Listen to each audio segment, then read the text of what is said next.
America enters the war. Trump strikes Iran's nuclear sites. Is global conflict now inevitable? The news broke not from a podium, nor from Congress, but from a social media post. Donald Trump, in all caps, declared, "We have completed our very successful attack on the 3 nuclear sites in Iran. All planes are now outside of Iranian airspace. This is an historic moment. Iran must now agree to end this war." The world is now grappling with a stunning reality. The United States has launched military strikes on Iranian soil without congressional authorization, without public debate, and without a formal declaration of war. The attack was coordinated with Israel and reportedly involved stealth aircraft, advanced weaponry, and massive electronic warfare. What does this mean for global stability, energy markets, and the fragile peace of the post-Iraq War Middle East? This video explores exactly what happened, why it matters, and what might be coming next. The strike, what we know so far. In the early hours of June 21st, Iran local time, the United States, under Donald Trump's directive, struck 3 of Iran's most fortified nuclear facilities, Fordow, Natanz, and Isfahan. These sites are not symbolic. They're the pillars of Iran's nuclear program. Fordow is an underground enrichment plant buried deep in the mountains near Qom. It was designed to be nearly impervious to conventional bombs. Natanz is Iran's largest uranium enrichment center, where thousands of centrifuges have operated in defiance of Western warnings. Isfahan is where uranium is converted into gas, an essential step in making nuclear fuel. Destroying these 3 facilities is equivalent to gutting Iran's nuclear capabilities, at least temporarily. According to sources within the Pentagon and Israeli defense circles, the mission used B-2 Spirit stealth bombers, capable of evading radar and delivering heavy payloads equipped with GBU-57 bunker-busting bombs, which weigh 30,000 pounds and are specifically designed to destroy deeply buried structures. All planes have now reportedly exited Iranian airspace without losses, though Iran's response remains unknown as of this writing.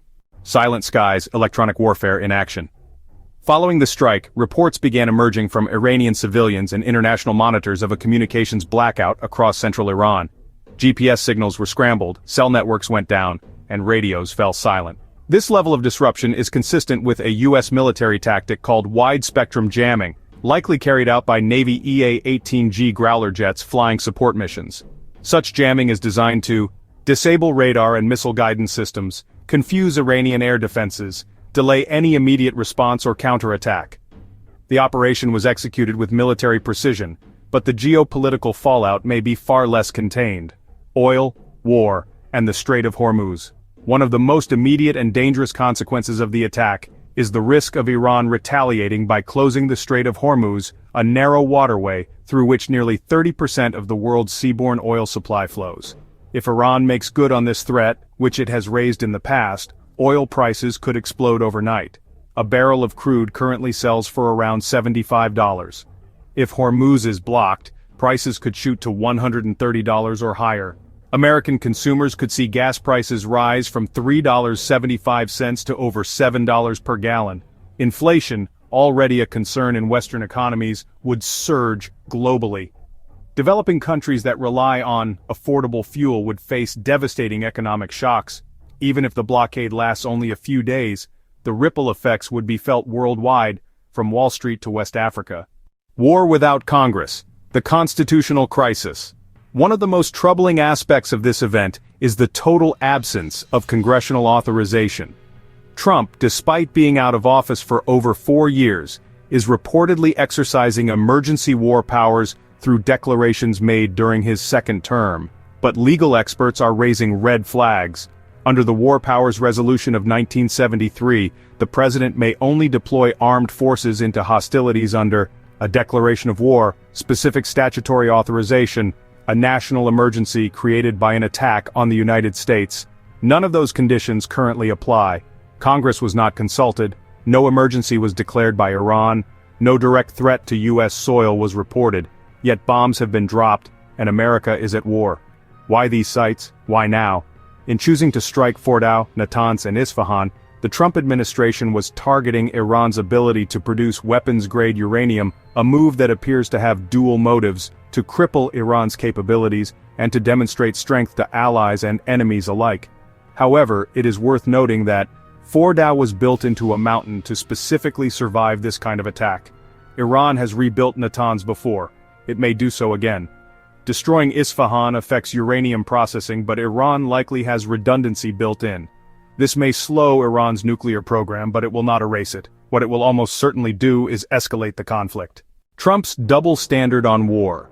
For years, Trump campaigned on the idea that he was the anti-war president. We should have never gone into the Middle East.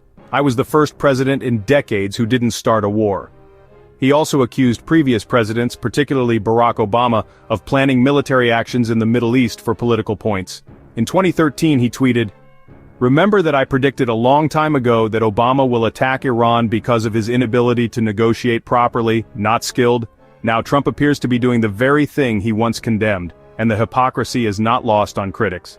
What happens next? Scenarios to watch. The situation is volatile and rapidly evolving. Here are the three most likely short-term scenarios. Iran retaliates directly. Iran could launch missiles at US bases in Iraq, Syria, or the Gulf. It could also strike Israeli cities or military targets. Proxy escalation. Iran may activate its regional proxies, Hezbollah in Lebanon, militias in Iraq, and the Houthis in Yemen, to attack Western or Israeli assets. Cyber warfare. Expect attempted disruptions of US infrastructure, power grids, banks, airlines, and communication systems. Iran has a capable cyber arsenal and has used it before. Even if none of these scenarios play out immediately, the long-term result is clear. The fragile balance of peace in the Middle East is shattered. Final thoughts. History is happening in real time. Whether you support or oppose the strikes, this moment marks a seismic shift in global affairs. The United States, aligned only with Israel, has unilaterally attacked a sovereign nation's nuclear infrastructure. Outside of NATO, outside of international consensus, and outside the constitutional framework of war declaration. We are watching the consequences of decades of unresolved tension, broken treaties, and shadow conflicts come to a head. What happens next will define not just this year, but the future of American foreign policy, energy markets, and global stability. And the clock is ticking. Thanks for watching.